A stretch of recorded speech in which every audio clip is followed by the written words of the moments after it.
অনেকের প্রশ্ন, ৫ ওয়াক্ত সালাতের নির্দেশ কি কোরআনে আছে? ৫ ওয়াক্ত সালাতের কোরআনিক নির্দেশ। হে নবী, সূর্য ঢলে যাওয়ার পর থেকে রাতের অন্ধকার পর্যন্ত সময়ের ভেতর সালাত প্রতিষ্ঠা করবে এবং প্রতিষ্ঠা করবে ফজরের সালাত।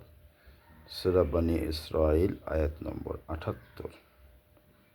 এই আয়াত দ্বারা জহর, মাগরিব, ফজরের সালাতের নির্দেশ দেওয়া হয়েছে।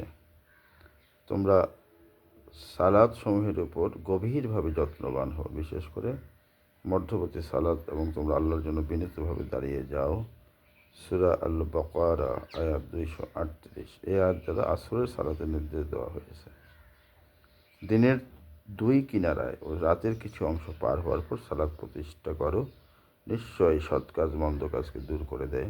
যারা আল্লাহকে স্মরণ করে তাদের জন্য এটা একটা উপদেশ। সূরা হুদ আয়াত ১১৪। এ আয়াত দ্বারা এশা সালাতের নির্দেশ দেওয়া হয়েছে।